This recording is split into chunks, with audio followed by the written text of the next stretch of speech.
Hai semuanya, Halo, nama saya Nelly. nama saya Jeffrey. Halo, nama saya Daniel. Nama saya Priscilia, biasanya dipanggil Cilia atau Prisil. Halo, nama saya Reza.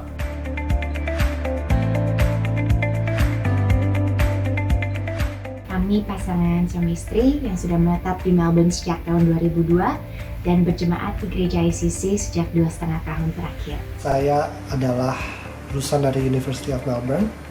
Saya sudah bergereja di ICC kurang lebih 5 tahun. Sekarang adalah mahasiswi di University of Melbourne dan sudah bergereja di ICC semenjak tahun 2017. Saya udah beribadah di ICC kurang lebih 10 tahun. Lebih tepatnya sejak Agustus 2010.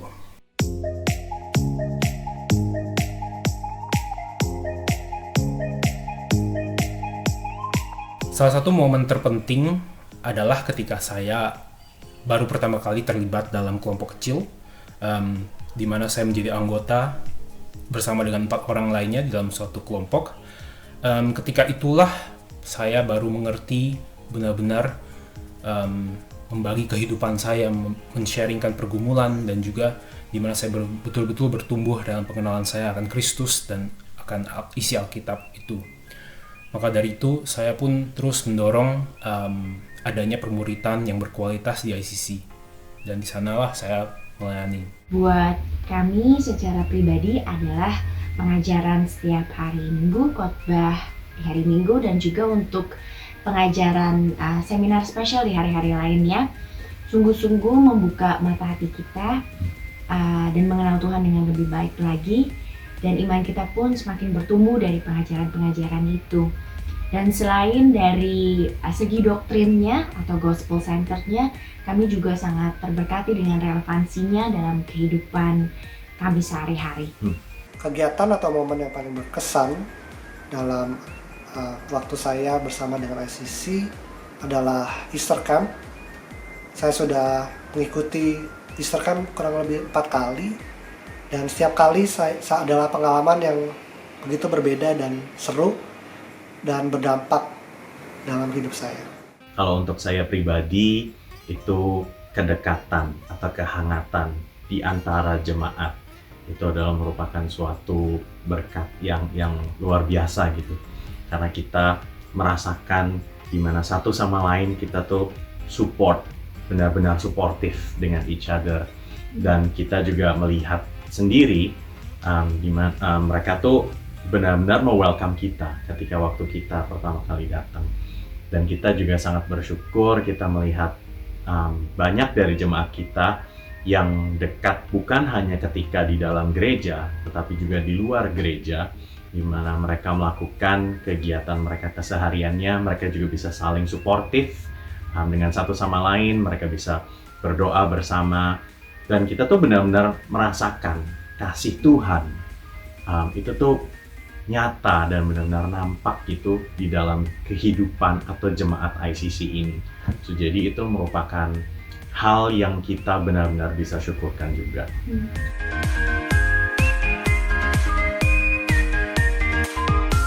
Sebenarnya banyak banget, tapi yang saya mau pilih hari ini itu pelayanan musik bersama teman-teman yang lain di ICC, pelayanan Sunday service. Karena itu pertama kalinya saya actually terlibat dalam pelayanan yang musik di gereja, dan juga bukan hanya itu, dari pelayanan ini tuh mengajarkan saya banyak hal, mulai dari kerjasama dengan orang dari berbagai umur, dari koko, cici, dan juga terus habis itu kita bersama-sama ketika misalnya ada struggle bareng atau misalnya ada yang salah dalam bermain, kita saling encourage dan juga kita berjuang bersama-sama dalam pelayanan musik itu. Dan ketika kita sukses dalam hari Minggu itu, kami sama-sama kita sebagai tim musik bisa celebrate bersama-sama, dan itu ya bersyukur banget sih. Yang pertama itu keluarga, Kedua, kehangatan. Gospel centered, penuh talenta. Pertobatan. Amanat. Keluarga, yang ketiga blessing, Keempat, pertumbuhan. Ladang. Anugerah. Bertumbuh, outreach, dan pastinya keluarga. pertumbuhan, pemuritan atau pengajaran, dan yang kelima kasih. seru, dan jayus. Dan foretaste.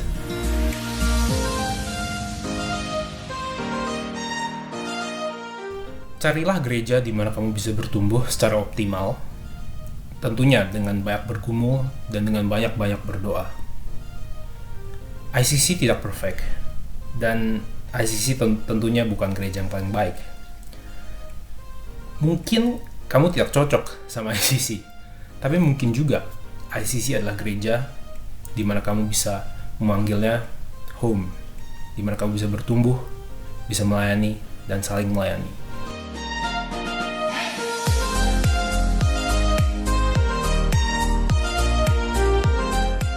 Pesan saya untuk saudara-saudara yang belum bergabung dengan ICC, saya mau encourage saudara untuk mengikuti kegiatan-kegiatan kami, dan terutama saya sangat merekomendasikan mengikuti Easter Camp kami yang diselenggarakan setiap Easter. Pesan-pesan kita untuk saudara-saudari yang mungkin tertarik untuk datang ke ICC atau join dengan keluarga ICC. Yang pertama-tama pesan kita adalah welcome, di mana kami sangat bahagia dan kami sangat bersyukur di mana jikalau Anda mau berkunjung to start with atau mau join gereja kita, of course kita dengan sangat bahagia untuk welcome kalian, di mana kita bisa berjalan bersama-sama untuk lebih mengenal Tuhan kita secara lebih mendalam, dan kita juga pasti banyak kegiatan-kegiatan yang bisa kita lakukan bersama-sama sehingga kita juga bisa semakin kenal dengan satu sama lain juga, dan khususnya bisa menjadi komunitas yang erat gitu, yang punya hubungan yang erat dengan satu sama lain. Jadi untuk kalian yang baru atau yang belum pernah join ke ICC, saya cuma mau bilang we welcome you guys untuk join kita. Kontak kita melalui social media yang ada, atau melalui saya, atau melalui siapapun yang ada di ICC. Karena in the end, yang saya mau bilang, it's not about kayak jumlah jemaat ICC bertambah sekian jumlahnya di bulan ini atau di hari ini, bukan. Tetapi bagaimana Tuhan sudah menciptakan kita sebagai according to His image, dan kita sebagai manusia yang diciptakan Tuhan itu harus hidup serupa, makin serupa dengan Tuhan Yesus Kristus, Tuhan kita, hari demi hari. Dan dari manapun usia, kalangan, dan apapun, kami senantiasa bisa membantu dan saling mensupport satu sama lain melalui doa dan dalam pertumbuhan iman secara bersama-sama. You're more than welcome to join us. Buat yang mencari pasangan, pilihan yang baik.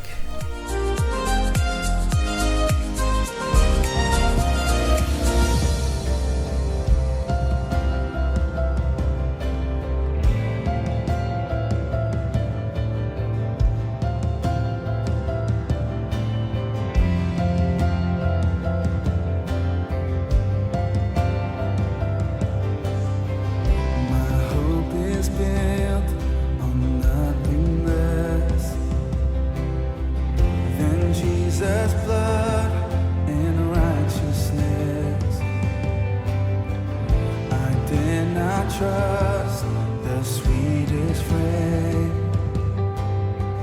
but wholly trust in Jesus' name. Come on, every voice. My hope is built on nothing less than Jesus' blood and righteousness. I dare not trust the sweetest friend,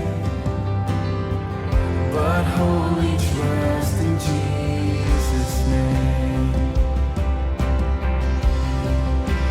Christ alone.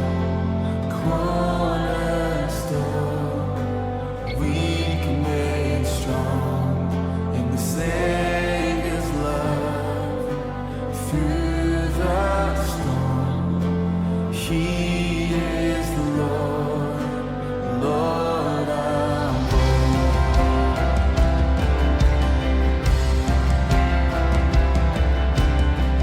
When darkness seems to hide His face, I rest on His unchanging grace. In every high and stormy gale, my anchor holds within the veil.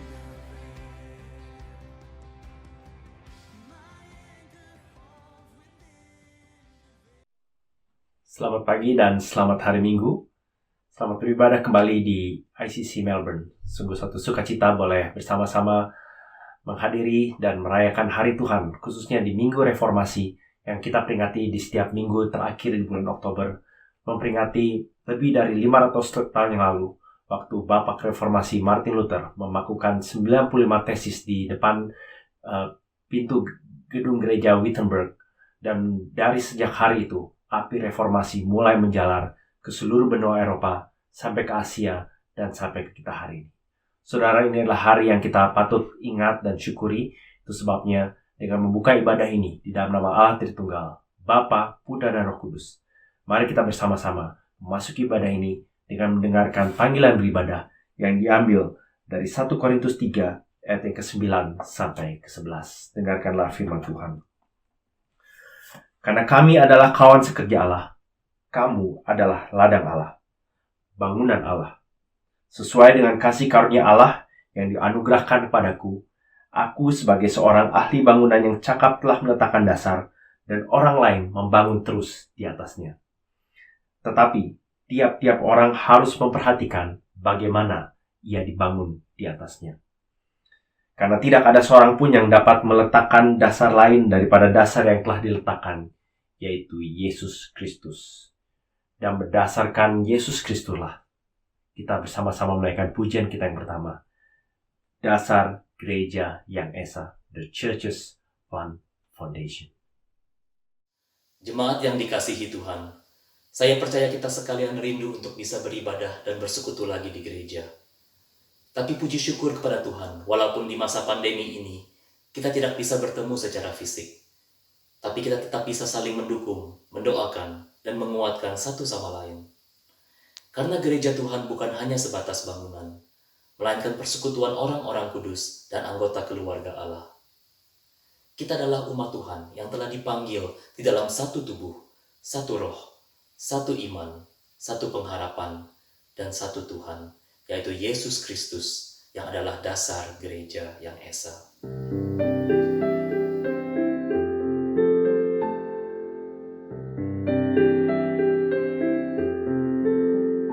Dasar gereja yang esa ialah Yesus Kristus yang dibangun olehnya dengan air firman-Nya. Ia datang mencarinya, jadi mempelainya. Dia korbankan darahnya, menebus gerejanya.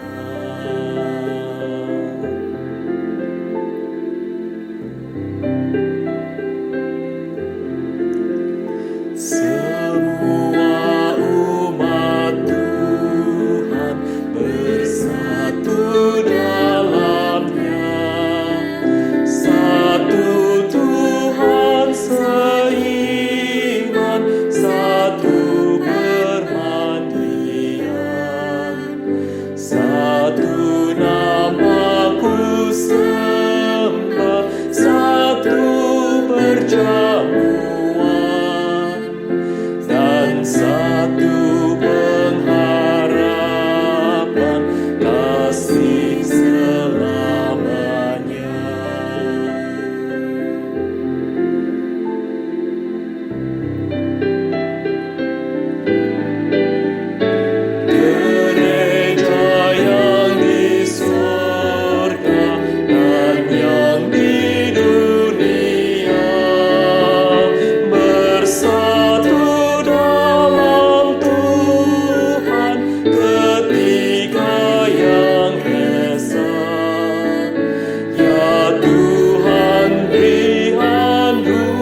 Amin.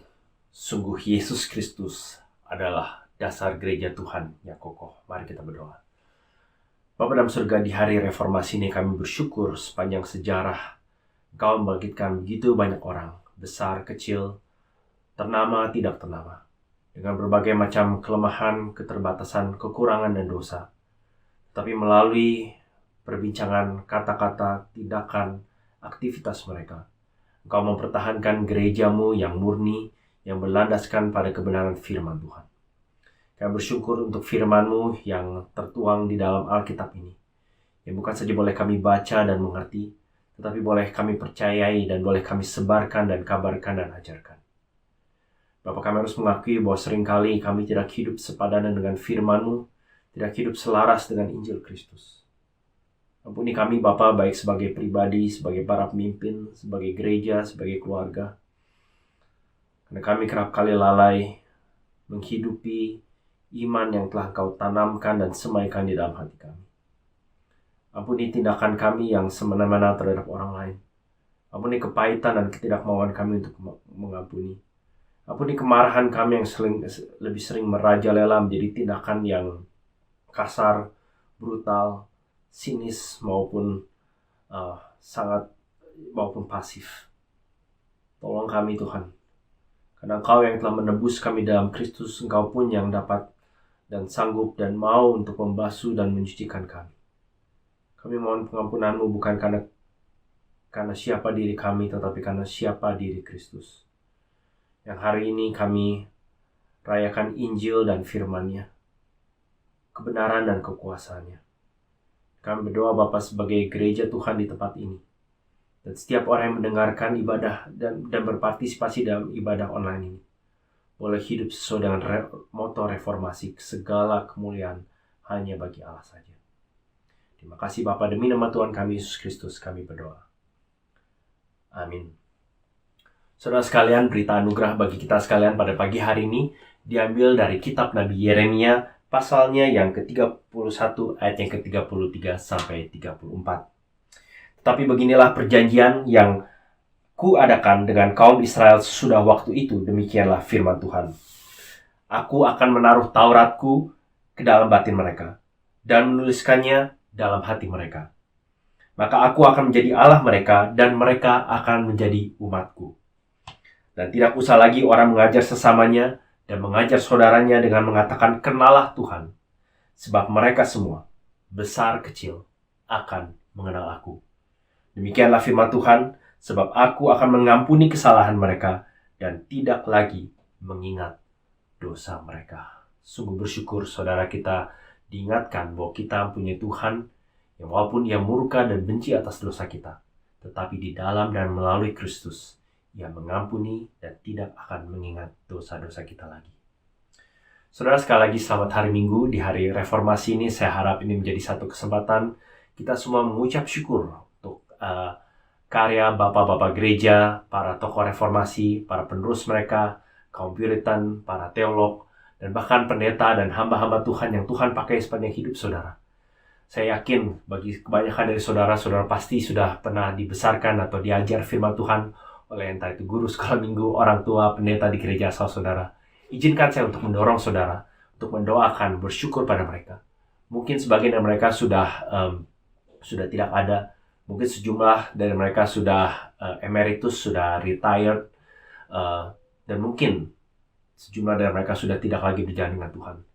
Tetapi apapun itu kita bersyukur untuk tangan, anugerah, dan kebaikan Tuhan yang oleh manusia-manusia yang terbatas, penuh dosa dan kelemahan ini, Ia boleh menyampaikan Injilnya pada saudara dan saya. Saudara, di hari Minggu ini saya juga mau sekali lagi mendorong saudara untuk boleh berkontribusi di dalam pelayanan ICC. Saya mewakili pengurus mau berterima kasih untuk saudara-saudara secara rutin memberikan persembahan. Info untuk memberikan persembahan ada di website atau di description YouTube hari ini, atau saudara bisa menghubungi saudara Benny atau anggota pengurus yang lainnya. Terima kasih saudara, karena kami percaya salah satu yang mendukung dan memajukan pelayanan Injil Tuhan di gereja ini adalah kontribusi finansial, tetapi juga yang sama pentingnya adalah kehadiran dan support saudara selama kami melayani di masa-masa pandemi ini. Saudara, kita akan menyimak pembahasan New Catechism minggu ini. Dan setelah itu kita akan bersama-sama menyanyikan pujian In Christ Alone sambil mempersiapkan hati kita mendengarkan firman Tuhan.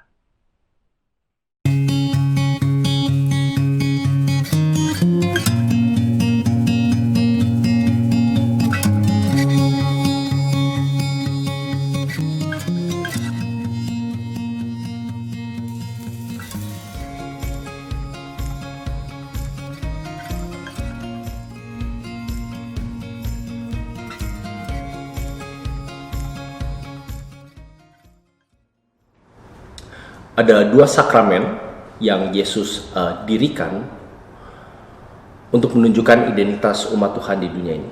Sakramen yang satu adalah baptisan dan sakramen yang satu lagi adalah perjamuan kudus. Kedua sakramen ini adalah manifestasi yang kelihatan dari Injil Kristus. Waktu seorang dibaptis, itu berarti dia secara publik menyatakan imannya pada Kristus, menyatakan komitmennya pada tubuh Kristus dan pada misinya di dunia ini. Waktu kita sebagai umat Tuhan berbagian di dalam perjamuan kudus, itu berarti kita sedang menunjukkan komitmen kita kembali bukan saja pada Tuhan, tetapi kepada satu sama lain. Karena waktu kita dibaptis dan kita mengikuti perjamuan kudus, kita sama-sama mengakui, terlepas dari status kita di gereja, terlepas dari berapa lama kita menjadi orang Kristen, terlepas dari apapun pergumulan yang sedang kita alami, bahwa kita adalah sama-sama orang berdosa yang membutuhkan anugerah dan membutuhkan pertolongan Tuhan di dalam Kristus, dan kita membutuhkan satu sama lain. Kita tidak pernah, kecuali dalam kasus khusus, itu baptisan atau perjamuan kudus hanya dilakukan secara privat. Itu selalu diadakan dalam konteks komunitas, gereja, untuk disaksikan, dinikmati, dan dialami bersama-sama. Itu sebabnya, waktu kita bicara soal sakramen, itu tidak pernah hanya merupakan pengalaman pribadi kita dengan Tuhan, tetapi merupakan pengalaman kita menyaksikan anugerah Tuhan terhadap satu sama lain dan terhadap dunia ini. Mari kita kembali diingatkan bahwa Kristus adalah senter dari gerakan reformasi yang kita rayakan minggu ini. Tidak ada kebaikan atau kelebihan kita yang kita bisa banggakan, melainkan semua hanya karena kasih dan anugerah-Nya. Ia adalah batu penjuru dan batu karang kita yang teguh. Dan hanya melalui kematian dan kebangkitannya lah kita beroleh pengampunan dosa, keselamatan, dan hidup yang kekal. In Christ alone.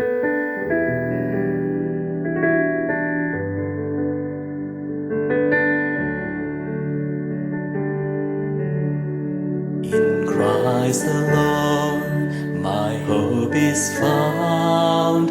He is my life, my strength, my song. This cornerstone, this solid ground, firm through the fiercest drought and storm. What eyes of love, what depths of peace, when fears are stilled, when striving cease, my comforter, my all in all. Here in the love of Christ I stand. In Christ alone, who took on flesh, fullness of God in helpless babe, this gift of love and righteousness, scorned by the ones He came to save, till on that cross, as Jesus died, the wrath of God was satisfied. For every sin on Him was laid.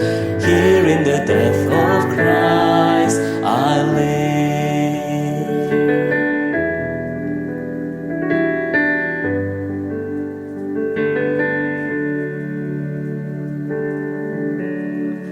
There in the ground His body lay, light of the world by darkness slain, then bursting forth in glorious day, up from the grave He rose again, and as He stands in victory, sin's curse has lost its grip on me, for I am His and He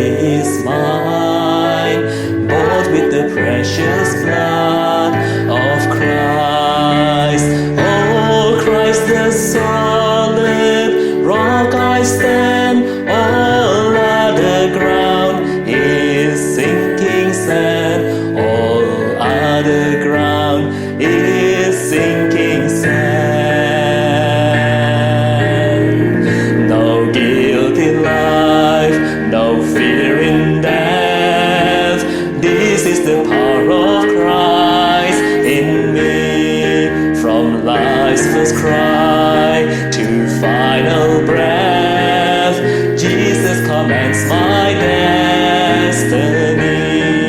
No power of hell, no sin of man can ever pluck me from his hand till he returns or calls me home. Here in the power of Christ I'll stand.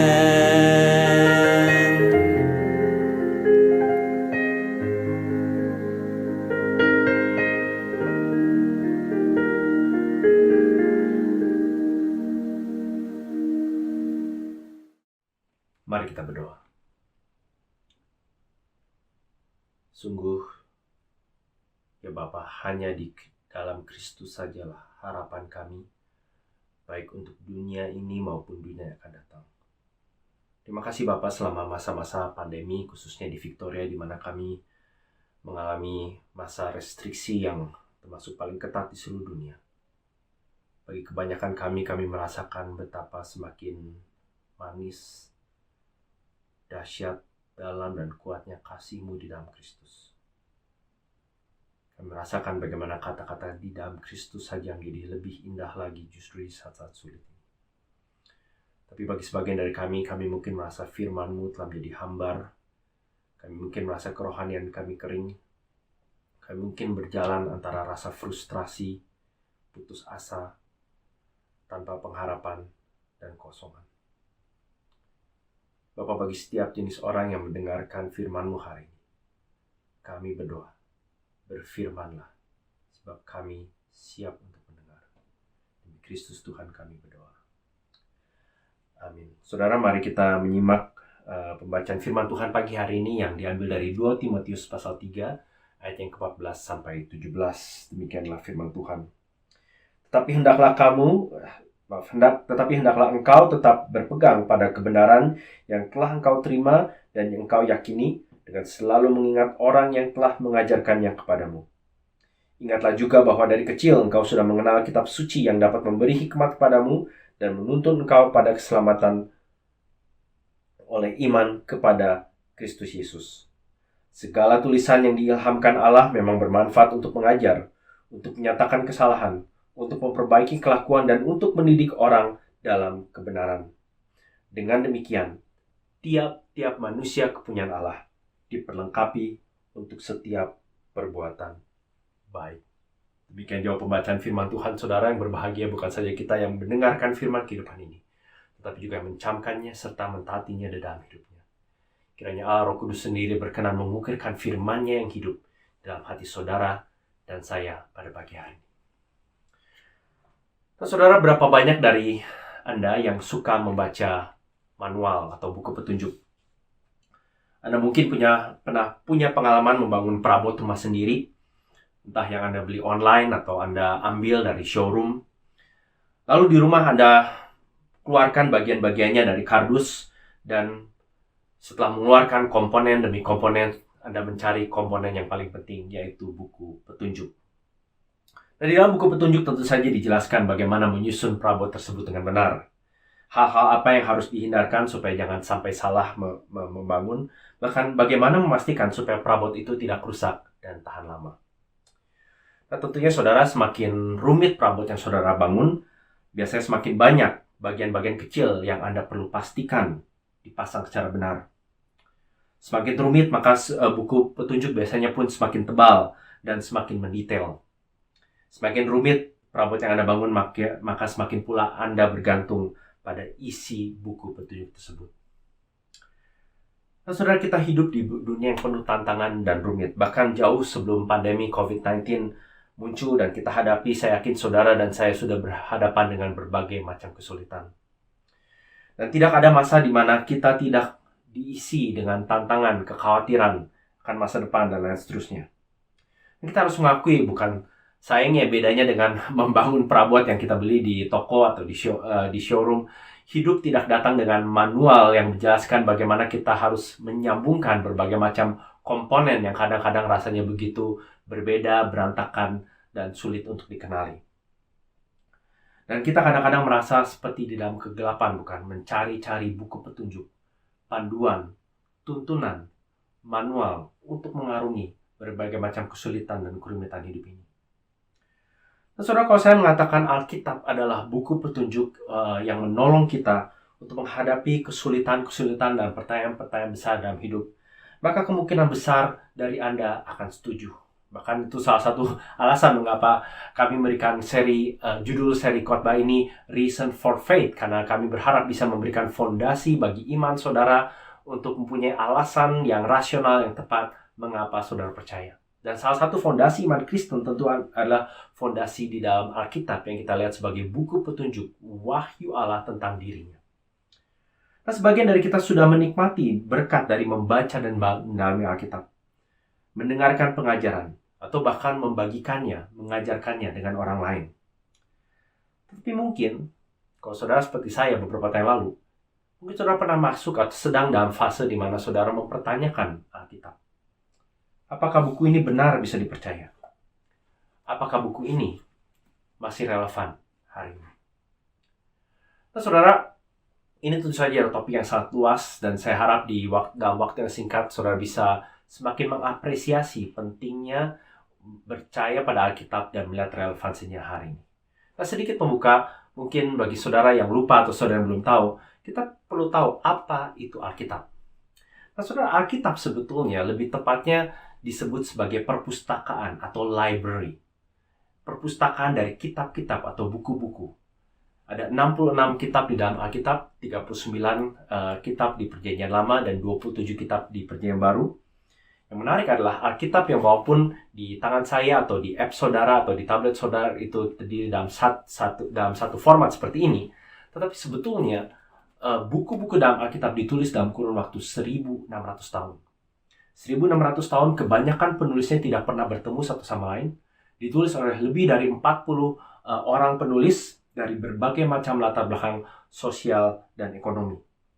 Ada yang raja seperti Daud, ada pejabat seperti Daniel, ada orang yang miskin seperti Amos yang adalah bukan saja gembala tetapi mengerjakan pekerjaan yang sangat rendah pada zaman itu di Tekoa.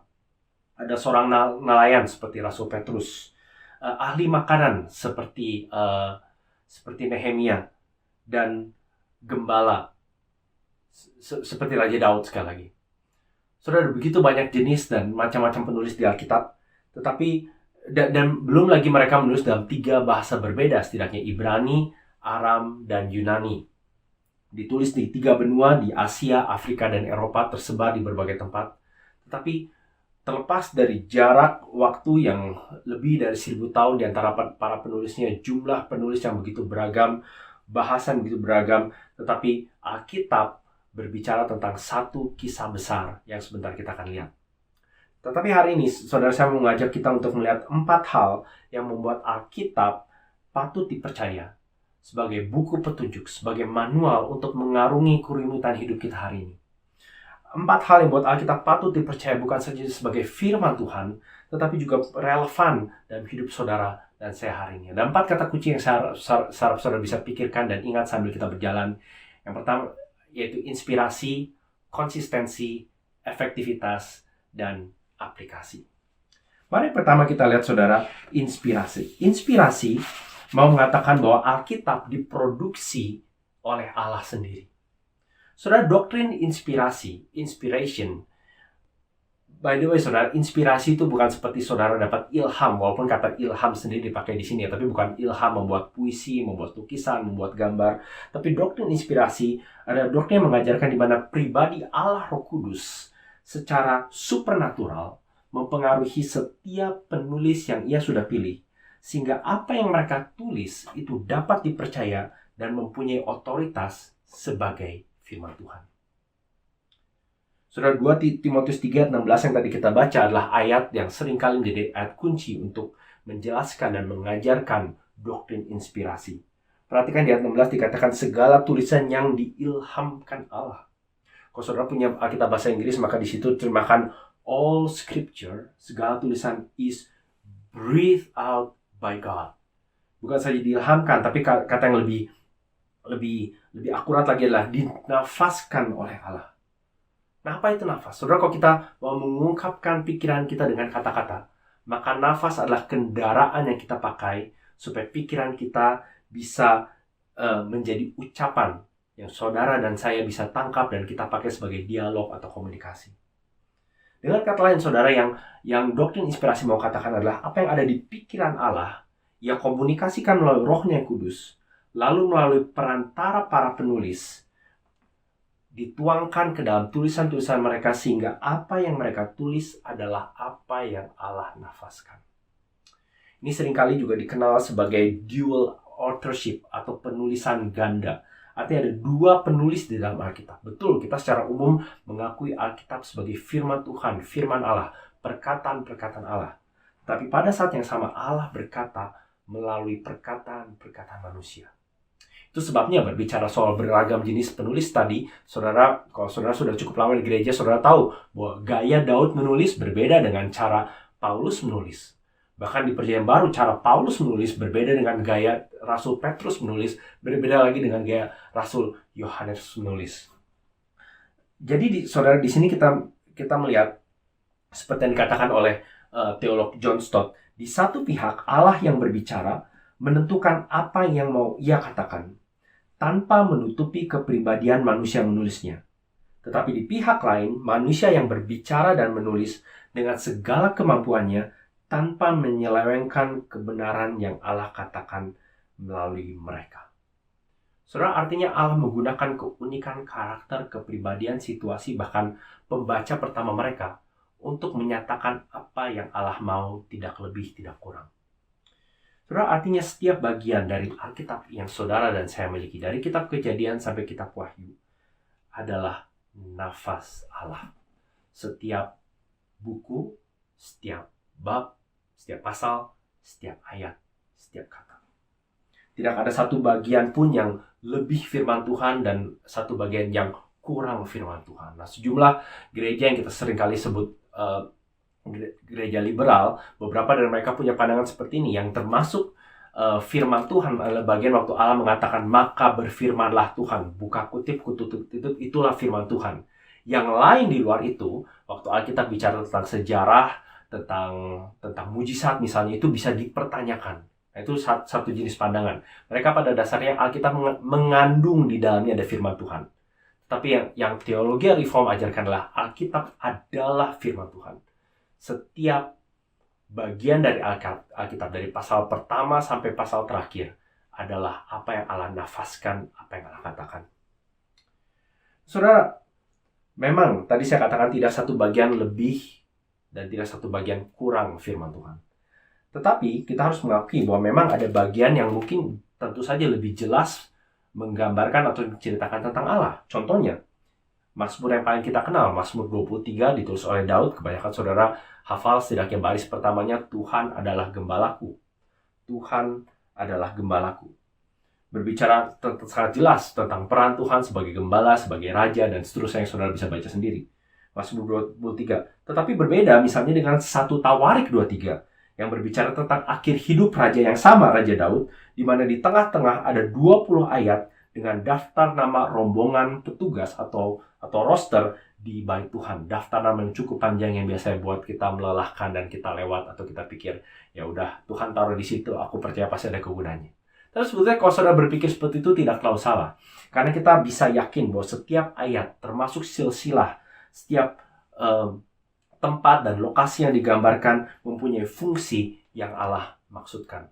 Kalau saudara sudah cukup lama di gereja ini atau datang dari gereja yang mengkhotbahkan Alkitab secara eksposisi atau mengikuti pemahaman Alkitab yang mengupas Alkitab secara dalam, maka saudara akan menemukan, bukan, bahwa seringkali nama tempat, lokasi, perpindahan, pergerakan yang dijabarkan di Alkitab bukan saja mempunyai nilai sejarah, tapi seringkali mempunyai nilai pengajaran atau teologis.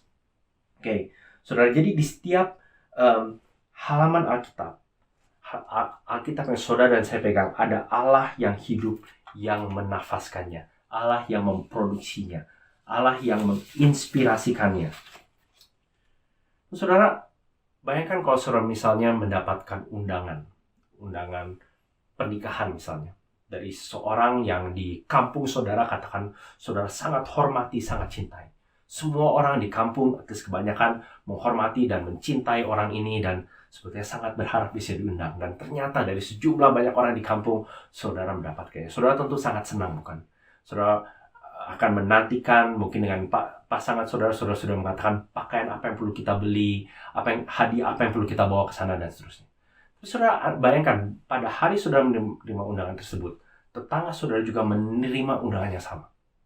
Tetapi bedanya, kalau saudara begitu excited dan senang dan tidak sabar bisa pergi ke undangan, tetangga saudara meledek, meludahi, merobek-robek undangan itu lalu melemparkannya ke tong sampah. Saudara, saya yakin salah satu respon pertama yang muncul di benak saudara adalah alangkah tidak hormatnya dia terhadap orang yang mengundang, bukan terhadap undangannya. Kenapa, saudara? Karena sikap kita terhadap undangan tersebut menunjukkan sikap kita terhadap si pengundang.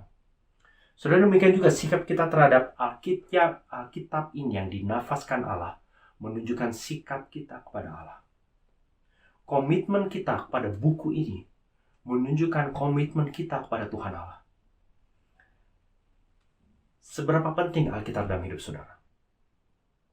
Kalau apa yang Allah bilang bertentangan dengan apa yang saudara atau saya yang pikirkan,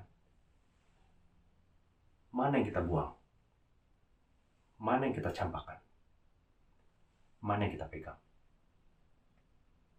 Saudara, yang kedua adalah konsistensi.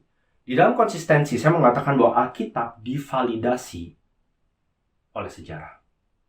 Saudara, Alkitab dapat dipercaya karena beberapa bukti eksternal. Nah, saudara, saya harus memberikan catatan bahwa bukti-bukti yang saya akan jabarkan di poin ini sangat terbatas gunanya. Tapi saya harap setidaknya bukti yang mungkin beberapa dari saudara belum dengar dan cukup untuk membuktikan bahwa sejarah pun memvalidasi kebenaran Alkitab. Saudara, saya akan mulai karena keterbatasan waktu hanya dengan menggunakan Perjanjian Baru. Mengapa? Karena di dalamnya kita melihat secara komplit, lengkap dan menyeluruh tentang kelahiran, kedatangan, kehidupan, pengajaran Yesus Kristus, dan bagaimana ia mati di salib dan bangkit hari ketiga setelah naik ke surga. Ada begitu banyak data dan informasi tentang Yesus di Perjanjian Baru hanya di keempat Injil saja, Matius, Markus, Lukas, dan Yohanes, untuk kita bisa melihat validasinya di dalam sejarah.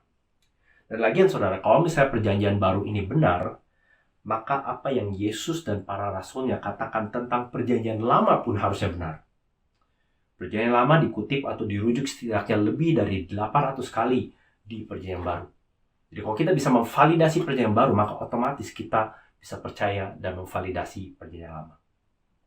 Saudara, ada beberapa saksi yang kalau boleh saya pakai istilah ini yang mau saya panggil. Yang pertama adalah saksi waktu. Saudara, waktu menentukan dokumen kuno seperti Alkitab misalnya, seperti dokumen-dokumen yang mendasari Alkitab kita misalnya, maka jarak antara waktu sebuah peristiwa terjadi dengan tulisan aslinya itu menjadi sangat penting. Biasanya semakin jauh jaraknya antara peristiwa dengan pertama kali tulisan aslinya mencatat peristiwa itu, maka semakin besar kemungkinan distorsi, memasukkan dongeng, cerita isapan jempol, atau bahkan agenda tertentu dari si penulisnya. Tetapi sejarawan, termasuk mereka yang adalah sejarawan sekuler yang non-Kristen, mereka percaya bahwa Matius, Markus, Lukas, dan Yohanes, keempat Injil yang berbicara tentang Yesus Kristus, ditulis dalam kurun waktu 20 sampai 40 tahun setelah peristiwa kedatangan, kematian, dan kebangkitan Yesus terjadi. Artinya waktu yang sangat-sangat pendek untuk ukuran sejarah, untuk memastikan bahwa tidak mungkin itu disusupi oleh cerita-cerita tahyul, dongeng isapan jempol, karena kebanyakan orang yang menyaksikan Yesus, apalagi kita tahu dihadiri oleh ribuan orang dan kebangkitannya disaksikan setidaknya oleh 500 orang, kebanyakan orang-orang tersebut masih hidup. Jadi kalau Matius, Markus, Lukas, atau Yohanes menulis sesuatu yang berlebihan, misalnya waktu Yesus berjalan di atas air, menyembuhkan orang kusta, membangkitkan orang mati, maka akan ada cukup banyak orang yang bisa protes mengatakan, hehehe, bentar, itu tidak terjadi. Apalagi kebangkitannya dari orang mati. Saudara, selain dari jarak peristiwa dan tulisan aslinya, yang kita perhitungkan juga untuk dokumen kuno adalah jumlah salinan yang ada. Nah, waktu itu saudara belum ingat, di abad-abad pertama adalah zaman pracetak sebelum percetakan. Percetakan nanti masih abad ke-16, jadi masih jauh jaraknya. Jadi pada zaman itu sangat lazim untuk orang kalau ada dokumen mereka copy dan mereka copy dan mereka copy. Bahkan ada industri tersendiri yang tugasnya hanya untuk ada jumlah orang yang memang dibayar untuk melakukan copy dari dokumen aslinya. Nah, kalau misalnya saudara penerbit atau mungkin seperti Pak Senjaya pernah menerbitkan buku, makanya saya belum pernah tanya dia, tapi misalnya pertama kali buku terbitannya itu datang ke rumahnya atau kantornya, maka dia akan lihat setumpuk buku mungkin 50-100 kopi gitu ya. Dan bagi Pak Senjaya atau bagi para penulis, dia akan melihat 100 buku yang seharusnya 100-100-nya isinya sama semua karena dicetak di mesin dan pabrik produksi cetak. Tapi pada zaman Yesus, pada abad-abad pertama, melihat cetakan yang sama persis itu hal yang sangat tidak lazim. Mereka sangat sudah terbiasa kalau mereka melihat cetakan itu terdiri dari tulisan tangan yang bentuknya dan tulisannya dan isinya berbeda-beda. Nah, poinnya saudara ini, semakin banyak salinan dimiliki, maka semakin tinggi keakuratan dari dokumen atau tulisan aslinya. Atau semakin tinggi kita bisa percaya keaslian atau authenticity dari dokumen aslinya. Terus saudara, kenapa saya menyebutkan ini? Karena kalau saudara lihat tokoh-tokoh non-Kristen yang hari ini kita kenal namanya dan dipelajari di bangku-bangku kuliah, menjadi bahan tulisan literatur dan seterusnya, kita mengenal dan tahu tentang mereka, tapi hampir tidak pernah mempertanyakan atau meragukan keberadaan mereka. Tokoh-tokoh seperti Homer, Plato, Caesar, tulisan-tulisan mereka pun sudah menjadi dokumen kuno dan dipercayai sebagai dokumen yang otentik, dan orang mempelajari penulisan pemikiran mereka berdasarkan dokumen-dokumen atau salinan yang kita miliki. Tapi poinnya adalah ini, saudara. Tahukah saudara berapa salinan yang dimiliki hari ini atas tokoh-tokoh ini? Homer 1700-an, Plato sekitar 200, Caesar sekitar 250. Saudara bisa melihat di slide sini. So, hanya dengan jumlah segitu pun para sejarawan bisa memastikan bahwa ini adalah sesuatu yang Homer, Plato, dan Caesar tulis, dan kita percaya ini tulisan akurat yang mereka tulis, dan kita bisa pelajari apa yang mereka tuangkan dalam tulisan mereka. Saudara mau tahu berapa salinan yang kita punya dari Perjanjian Baru bahasa Yunani? Jumlahnya adalah 5.790 lebih. Belum lagi lebih dari 30.000 terjemahan ke bahasa atau dialek lain. Ada seorang sejarawan yang mengatakan bahkan kalaupun seluruh salinan dari Perjanjian Baru kita hilang, kita masih bisa merekonstruksi Perjanjian Baru dengan menggunakan tulisan-tulisan dari bapak-bapak gereja. Saudara perlu ingat bahwa pada zaman itu Alkitab belum dibagi menjadi pasal dan ayat seperti yang kita miliki hari ini. Jadi saudara tidak bisa menulis misalnya pendapat ini tertuang di dalam tulisan Paulus 2 Timotius 3 ayat 14-17. Karena lagi itu belum ada ayat-ayat. Sehingga apa yang terjadi adalah untuk mengutip ulang biasanya dilakukan oleh para bapak gereja, para pemimpin gereja, penulis Kristen saat itu. Mereka mengutip ulang setiap ayatnya. Dan kadang-kadang mereka mengutip dengan sangat panjang dan komplit sama sekali. Dan poinnya adalah ini. Kalaupun salinan Perjanjian Baru tidak ada, kita masih bisa mengumpulkan data yang akurat dari tulisan-tulisan orang-orang ini. Dan saudara dan saya akan menemukan Yesus yang persis sama. Yang datang dari surga, yang hidup, mengajar, melakukan mujizat, mati di bawah pemerintahan Romawi, disalib, bangkit hari ketiga, dan naik ke surga. Itu adalah saksi waktu. Saksi yang berikutnya adalah saksi tekstual. Nah, saudara, sekali lagi ini adalah topik yang sangat besar. Tapi kalau saudara pikirkan, keempat Injil sebetulnya tidak ditulis atau tidak dirampungkan di tanah aslinya. Kebanyakan sejarawan percaya bahwa keempat Injil, Matius, kecuali mungkin Injil Matius, tapi Markus, Lukas, dan Yohanes ditulis di luar tempat kejadian, artinya di luar Yerusalem. Markus misalnya ditulis di Roma, Lukas ditulis di Antioquia atau di Roma, Yohanes ditulis di Efesus atau hari ini Turki. Ada kemungkinan Matius menulis di tanah Yudea.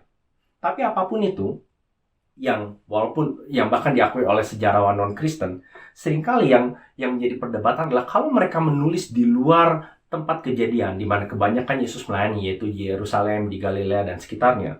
Dari mana mereka tahu bahwa yang ditulis oleh Matius, Markus, dan Lukas dan Yohanes ini adalah cerita yang benar, dan mereka tidak buat-buat. Tidak seperti kita menulis cerita fiktif misalnya, yang kita karang dengan tokoh-tokoh, nama karakter yang fantastis. Saudara, saya sangat terkesan dengan sebuah riset yang saya dengar, riset relatif baru dan diterbitkan di dalam sebuah buku yang terbit tahun 2006. Dan di dalam riset tersebut, mereka menemukan nama-nama Yahudi, nama-nama pria Yahudi yang populer di abad pertama. Jadi ini terlepas dari Alkitab. Mereka menemukannya berdasarkan catatan, tulisan, yang mereka temukan dari semua penelitian arkeologi abad pertama. Dan kalau saudara melihat di slide, saudara akan menemukan sejumlah daftar ini, yaitu Simon atau Simeon, Yusuf atau Yoses, Lazarus atau Elensar, Yudas atau Yehuda, Yohanes atau Yohanan, Yesus atau Yosua, Ananias, Yonatan, Matius atau Matatias, Manaen dan Menaham, dan Yakobus. Saudara, yang menarik adalah ini hanya satu contoh. Yang keren, kalau saudara lihat di Matius pasal 10 ayat 2-4, di mana diceritakan Yesus memanggil ke-12 muridnya. Perhatikan bagaimana Matius mencatat. Di Yohanes pasal 10 ayat 2-4, saudara bisa lihat di slide sebagai bandingan. Inilah nama ke-12 rasul itu. Nah, ini ada di dalam Alkitab saudara. Perhatikan. Pertama, Simon yang disebut Petrus. Mengapa dia sebut Simon disebut Petrus? Karena nama Simon adalah di peringkat pertama nama paling populer zaman itu. Jadi harus dibedakan dari Simon yang lain. Dan Andreas saudaranya. Dan Yakobus, peringkat ke-11, anak Zebedeus. Dan Yohanes, peringkat ke-5 populer, saudaranya. Sekali lagi dijelaskan.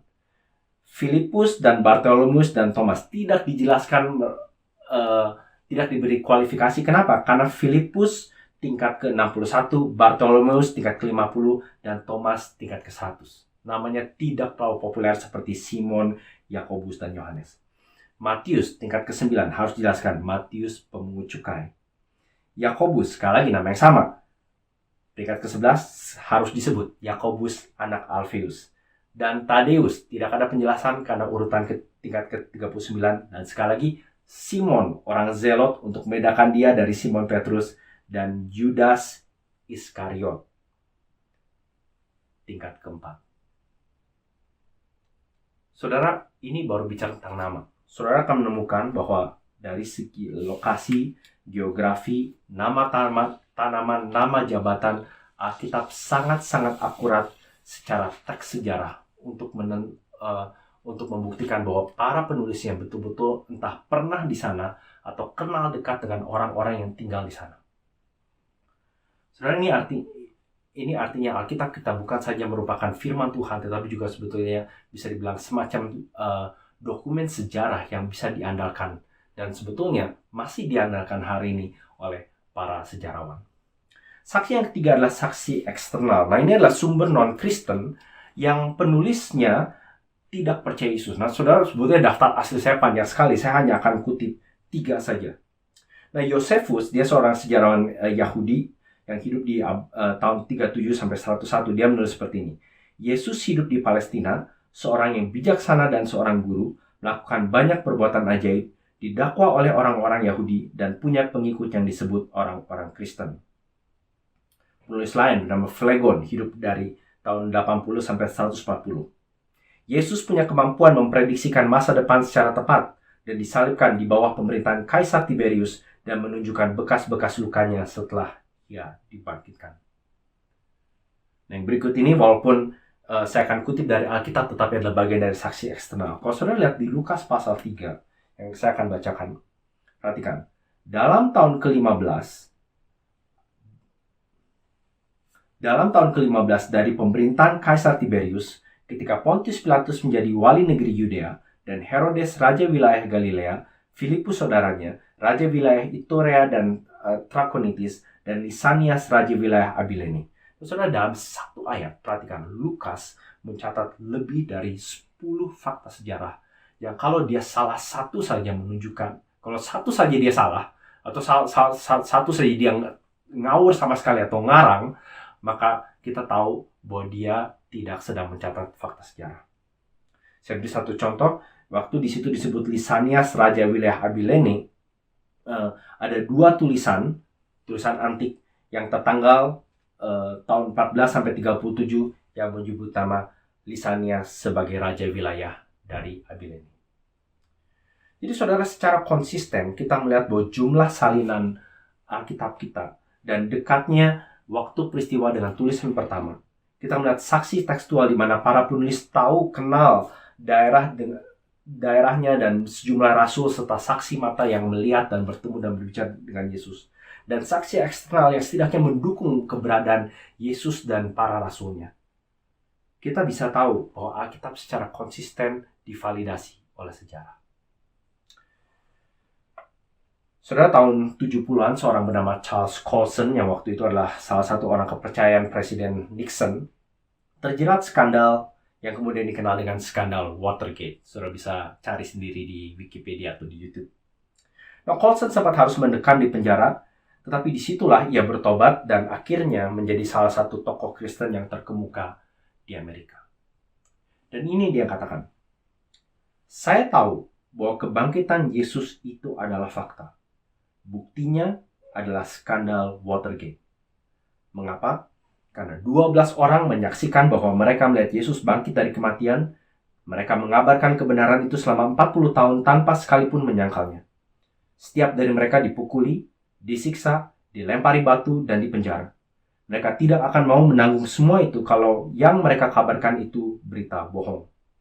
Skandal Watergate melibatkan 12 orang paling berkuasa di dunia, dan mereka tidak bisa menutupi kebohongan mereka lebih dari 3 minggu. Kalau saudara perhatikan pejabat atau artis terkenal misalnya tertangkap basah, korupsi, narkoba, selingkuh, atau membunuh, perhatikan biasanya salah satu hal yang pertama kali mereka lakukan adalah menuding orang lain, menutupi kebohongan, berusaha merekayasa situasi supaya mereka tidak dipenjara. Saudara, tetapi tidak demikian dengan ke-12 rasul dan para pengikut Yesus yang menyaksikan sendiri atau yang hatinya telah dibukakan oleh Roh Kudus. Tidak, mereka terus bertahan sampai mereka mau menyerahkan nyawanya dan hidup mereka demi kebenaran yang Alkitab ajarkan. Dan itulah saksi yang terakhir, yaitu saksi martir, di mana para rasul dan gereja mula-mula rela mengabarkan Injil di tengah masyarakat yang menolak, melawan, bahkan seringkali dengan sengaja membantai mereka. Bagi saya ini adalah bukti eksternal, validitas, konsistensi Alkitab sepanjang sejarah yang seharusnya membuat Alkitab itu valid dan patut dipercayai. Saudara, yang berikutnya adalah efektivitas. Alkitab punya dampak besar bagi dunia. Mungkin tepatnya adalah orang Kristen yang percaya dan mengaplikasikan Alkitab. Saudara, saya tidak bisa sekali lagi menggambarkan semuanya, tapi sejumlah besar dampak Alkitab bagi dunia Barat khususnya. Misalnya, diakuinya nilai hidup manusia, hak asasi dan hak universal manusia yang kita sekarang sudah anggap sebagai lumrah dan bagian dari cara kita berpikir, itu sebetulnya berasal dari kita manusia atau sejumlah masyarakat mengakui manusia diciptakan serupa dalam gambar dan rupa Allah. Itu sebabnya hak-hak wanita dan hak-hak anak-anak kebanyakan diakui, dijunjung tinggi atau setidaknya dapat diperjuangkan di negara-negara yang dipengaruhi oleh iman Kristen. Termasuk juga pelepasan dari perbudakan yang semena-mana yang terjadi di berbagai daerah. Tindakan amal dan belas kasihan. Saudara, sebelum kedatangan Yesus, sejarah mencatat sedikit sekali tindakan amal yang terorganisir. Di abad-abad pertama waktu pandemi demi pandemi terjadi, salah satu yang dicatat stand out selalu adalah respon gereja terhadap orang-orang yang menderita. Pendidikan. Kekristenan sangat menekankan membaca firman Tuhan atau membaca perkataan yang tertulis tertuang dalam Alkitab. Itu sebabnya kemampuan untuk membaca, untuk berargumen, untuk mengenali buku-buku yang baik sangat penting di dalam konteks dunia barat, khususnya setelah reformasi Protestan abad ke-16 dan lahirnya mesin cetak, di mana pendidikan menjalar dan bisa sekarang bahkan menjadi semacam hak dasar yang diwajibkan di hampir seluruh dunia. Saudara, ilmu pasti, kita percaya dari Alkitab bahwa ada Allah yang menciptakan serta menata seluruh alam semesta ini secara begitu teratur sehingga hukum-hukumnya dapat dikenali, dapat diselidiki, dapat dipelajari, dapat dimanfaatkan. Sudah banyak hal lagi yang saya dapat katakan tentang seni, karya tulis, sistem pemerintahan, musik, dan seterusnya. Tapi cukup untuk dikatakan bahwa Alkitab punya dampak yang sangat besar, yang sangat efektif di dunia ini. Nah betul, sebagai catatan samping saya harus mengatakan tidak semua yang lahir dan hadir dari dunia barat itu bersikap positif dan baik. Tidak sedikit yang bersifat sayangnya destruktif, merusak, dan menghancurkan. Tapi sekali lagi, ini justru memvalidasi apa yang Alkitab ajarkan tentang realitas dosa di dalam hidup manusia. Bahwa manusia sekalipun sudah rusak dalam dosa masih punya kapasitas dan kemampuan untuk berbuat baik, mengembangkan teknologi, seni, masyarakat, dan seterusnya. Alkitab dan kebenaran iman Kristen masih sangat relevan hari ini. Saudara, yang terakhir adalah aplikasi. Kita sekarang kembali ke 2 Timotius 3. Saudara, Alkitab juga memproduksi manusia-manusia Allah. Jadi bukan saja Allah memproduksi Alkitab, tetapi Alkitab juga memproduksi manusia-manusia baru. Situasi Timotius saat itu adalah ia berhadapan dengan dunia dan orang-orang Kristen dalam tanda kutip yang sudah terjerumus mengikuti arus dunia ini. Dan di sini, saudara, di ayat-ayat ini Timotius seperti sedang diingatkan. Itu sebabnya ayat 14 dibuka dengan, tetapi hendaklah kau tetap berpegang pada kebenaran yang telah engkau terima. Artinya, Timotius stay. Timotius bertahanlah. Timotius tinggallah di dalam apa yang engkau telah terima sebagai kebenaran iman. Lalu disitulah dilanjutkan dengan apa yang Paulus katakan, segala tulisan yang diilhamkan Allah. Bukan saja segala tulisan diilhamkan dan dinafaskan oleh Allah, tetapi juga segala tulisan itu bermanfaat. Saudara, dengan kata lain, dari Kejadian sampai Wahyu, Allah sudah memberikan kita buku petunjuk keselamatan. Dari Kejadian sampai Wahyu, kita diberikan buku yang bukan saja bisa membantu orang mengenal Yesus, tetapi juga bagaimana kita bisa hidup bagi Yesus. Saudara, pada akhirnya, memang Alkitab bukan buku ilmu pasti. Bukan buku ilmu tentang tata surya. Dan juga bukan buku sejarah. Tetapi Alkitab juga bukan buku pengalaman rohani. Karena pada akhirnya Alkitab adalah buku dari Allah. Tentang Allah. Dan bagi Allah. Yang di dalamnya ada sejumlah pengakuan tentang ilmu pasti. Sejumlah fakta sejarah, sejumlah fakta tentang penciptaan, sejumlah pengalaman rohani orang bersama dengan Allah. Tetapi tujuan utama Alkitab ditulis adalah untuk menyatakan kepada manusia apa yang Allah kerjakan untuk menyelamatkan manusia. Dan pada saat yang sama juga bagaimana manusia yang sudah diselamatkan itu seharusnya hidup bagi Allah. Dan itu yang Paulus katakan maksud dengan produk akhirnya. Dia katakan di ayat 17, dengan demikian tiap-tiap manusia kepunyaan Allah diperlengkapi untuk setiap perbuatan baik. Saudara, dalam hal ini manusia kepunyaan Allah berbicara tentang Timotius sebagai pemimpin gereja. Sebutan agung, sebutan penting yang diberikan Alkitab juga pada Musa, Daud, dan Elia. Tapi saya yakin ini juga bisa diaplikasikan kepada setiap kita yang mengaku sebagai pengikut Kristus. Kita adalah men and women of God. Manusia-manusia pria dan wanita kepunyaan Allah. Saudara, manusia kepunyaan Allah bukan saja manusia yang punya Alkitab, tetapi juga manusia yang dipunyai oleh Alkitab. A man or a woman of God is not only a person who owns the Bible, but who is owned by the Bible. Dan bagaimana proses owning, bagaimana proses dipunyai atau produksi ini bisa terjadi? Saudara, perhatikan ada 4 komponen di situ. Paulus mengatakan bermanfaat untuk apa? Mengajar, menunjukkan kebenaran dan bagaimana hidup benar. Menegur atau menyatakan kesalahan, yaitu menunjukkan di mana kita menyimpang dan mengingatkan sebelum kesalahan terjadi. Memperbaiki kelakuan, saya suka terjemahan di lain mengatakan reformation of manners. reformasi tindakan hidup kita, yaitu bagaimana berputar balik dan kembali ke jalur yang benar, dan mendidik orang dalam kebenaran, atau dengan kata lain mendisiplinkan kita untuk tetap di jalur yang benar. Saudara, itulah yang membuat Alkitab bukan saja tetap dipercaya, tetapi tetap relevan sampai hari ini. Saudara, kalau Alkitab adalah firman yang Allah sendiri nafaskan, yang divalidasi oleh sejarah, yang berdampak besar bagi dunia dan memproduksi manusia-manusia Allah, bagaimana sikap Anda terhadap Alkitab? Tentu ada banyak pertanyaan tentang bukti yang mendukung atau bukti yang menyanggah keabsahan Alkitab. Tetapi kalau Alkitab adalah buku petunjuk keselamatan, saya mau tanya, apakah Anda pernah menyempatkan waktu untuk membacanya dan membiarkan Allah sendiri yang berbicara pada Anda?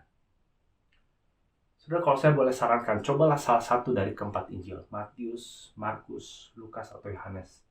Bacalah dengan doa, dengan pikiran yang terbuka, untuk melihat Allah yang berbicara di situ. Saudara, pertanyaan berikutnya adalah, apa yang menghalangi Anda mulai membaca Alkitab dan memperlakukannya sebagai firman Tuhan? Saudara, betul, Allah tidak menerima atau tidak mengasihi Anda berdasarkan seberapa rutin Anda baca Alkitab. Tapi mungkin kita perlu mengganti pertanyaannya. Apakah Anda mencintai Tuhan? Apakah Anda ingin lebih mengenal Tuhan? Apakah Anda mau belajar? Apakah Anda mau ditegur, direformasi, dan dididik dalam kebenaran? Maka Anda perlu membaca dan mempelajari buku ini. Karena hanya di dalam Alkitablah Anda dapat dibaca dan dipelajari sesungguhnya.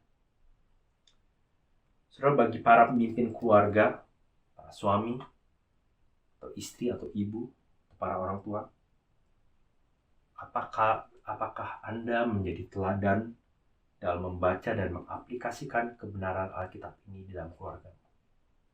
Apakah Anda mengajak anak-anak saudara membaca Alkitab? Alangkah berharganya kalau anak-anak saudara bisa mempercayai Alkitab bukan saja karena hal-hal yang saya sebutkan tadi, tetapi juga karena mereka bisa mengatakan, karena papa dan mama percaya Alkitab.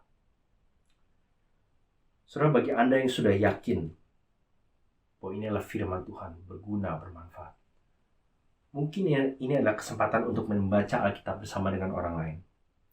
Dan cara terbaik, dan ini adalah salah satu cara terbaik untuk meyakinkan orang lain akan kebenaran dan kuasa Alkitab. Nah, saudara, kalau saudara tertarik untuk mengenal Alkitab dan iman Kristen lebih lanjut lagi, saudara bisa menghubungi saya, Pak Senjaya, atau pengurus gereja ini. Kami akan dengan senang hati membagikan resource, berdoa bersama, dan mengundang saudara ke dalam berbagai macam kesempatan untuk bisa mengenal Alkitab ini. Mari saudara, kita jadikan Hari Reformasi tahun ini sebagai permulaan yang baru. Kita diingatkan oleh Alkitab yang adalah kebenaran firman Tuhan yang hidup, yang diberikan bagi kita melalui nafas Tuhan, supaya saudara dan saya bisa menjadi manusia-manusia Allah. Mari kita berdoa. Bapa dalam surga, sekali lagi kami mengucap syukur untuk kemurahan-Mu. Tolong kami untuk semakin menghargai firman kehidupan ini, agar di dalam dan melaluinya kami belajar semakin mencintai dan mengasihi-Mu. Amin. Saudara, sebelum kita menerima berkat Tuhan, izinkan saya mengingatkan saudara bahwa khusus hari Minggu ini, Gospel Talk akan diadakan sedikit lebih awal, yaitu jam 11.30 atau begitu ibadah ini selesai, karena jam 12.30 akan ada annual business meetings melalui Zoom juga di Scott's Church. Saudara, pulanglah ke tempat di mana Tuhan telah mengambil dan mengutus kau, dan terimalah berkat Tuhan. Kasih karunia Tuhan Yesus Kristus dan kasih Allah Bapa dan persekutuan dengan Allah Roh Kudus menyertai kamu sekalian. Amin. Selamat hari Minggu, selamat hari Reformasi. Tuhan berkati.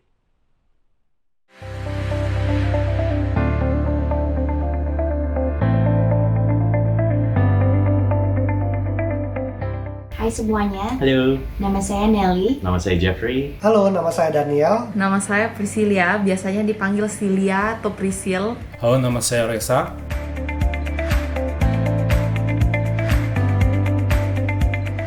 Kami pasangan suami istri yang sudah menetap di Melbourne sejak tahun 2002 dan berjemaat di gereja ICC sejak 2,5 tahun terakhir. Saya adalah lulusan dari University of Melbourne Saya sudah bekerja di ICC kurang lebih 5 tahun. Sekarang adalah mahasiswi di University of Melbourne dan sudah bergereja di ICC semenjak tahun 2017.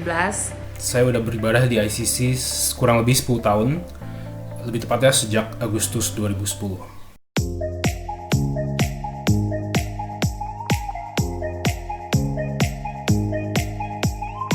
Salah satu momen terpenting adalah ketika saya baru pertama kali terlibat dalam kelompok kecil, di mana saya menjadi anggota bersama dengan 4 orang lainnya di dalam suatu kelompok.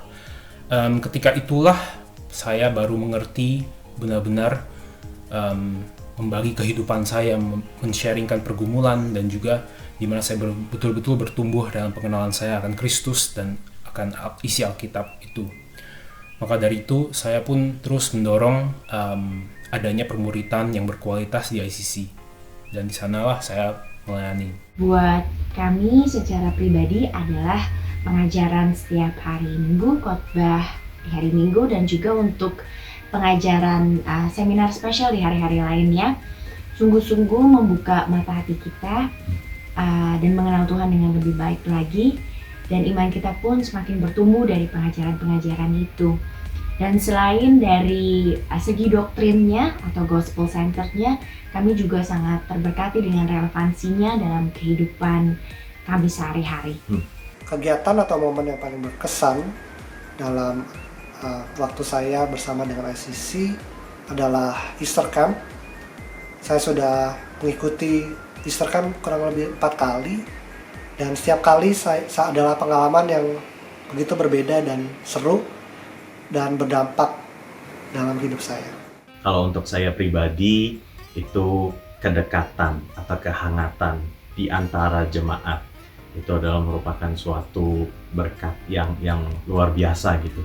Karena kita merasakan di mana satu sama lain kita tuh support, benar-benar suportif dengan each other.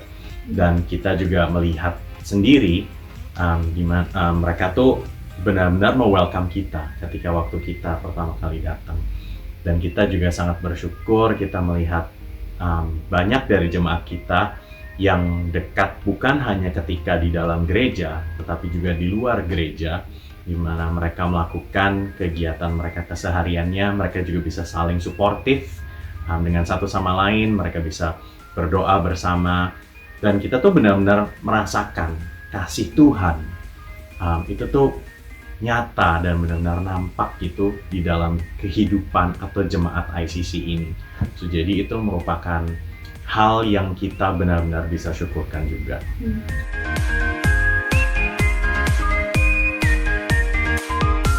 Sebenarnya banyak banget, tapi yang saya mau pilih hari ini tuh pelayanan musik bersama teman-teman yang lain di ICC, pelayanan Sunday service, karena itu pertama kalinya saya actually terlibat dalam pelayanan yang musik di gereja. Dan juga bukan hanya itu, dari pelayanan ini tuh mengajarkan saya banyak hal, mulai dari kerjasama dengan orang dari berbagai umur, dari koko, cici, dan juga terus habis itu kita bersama-sama ketika misalnya ada struggle bareng atau misalnya ada yang salah dalam bermain, kita saling encourage dan juga kita berjuang bersama-sama dalam pelayanan musik itu.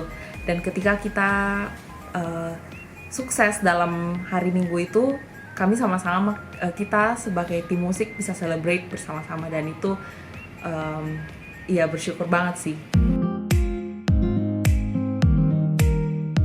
Yang pertama itu keluarga, kedua kehangatan, gospel centered, penuh talenta, pertobatan, amanat, keluarga, yang ketiga blessing, keempat pertumbuhan, ladang, anugerah, bertumbuh, outreach, dan pastinya keluarga. pertumbuhan, pemuritan atau pengajaran, dan yang kelima kasih.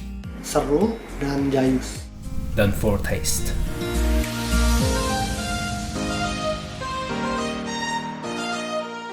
Carilah gereja di mana kamu bisa bertumbuh secara optimal, tentunya dengan banyak bergumul dan dengan banyak-banyak berdoa. ICC tidak perfect, dan ICC tentunya bukan gereja yang paling baik. Mungkin kamu tidak cocok sama ICC, tapi mungkin juga ICC adalah gereja di mana kamu bisa memanggilnya home, di mana kamu bisa bertumbuh, bisa melayani, dan saling melayani.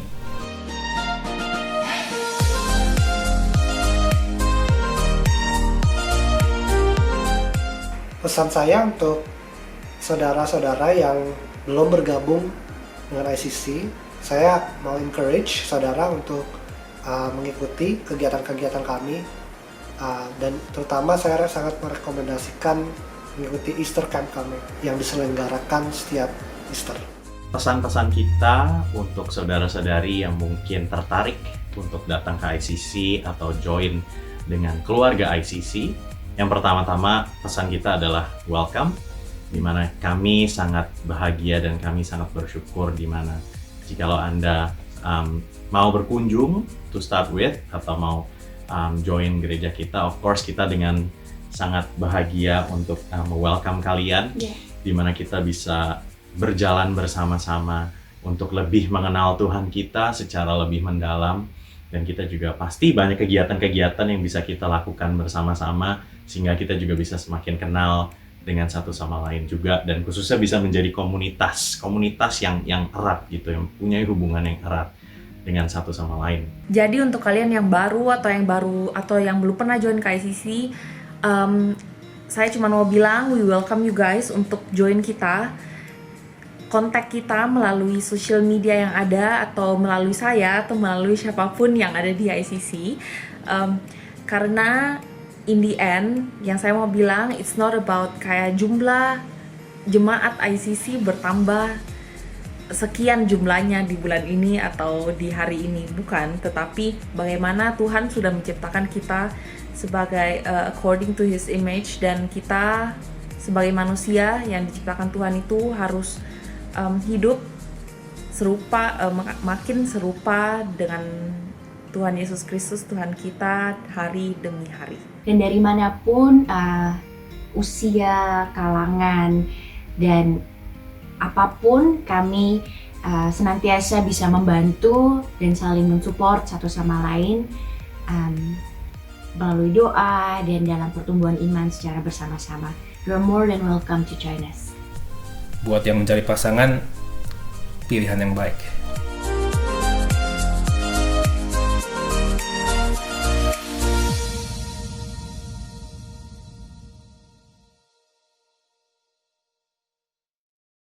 Dan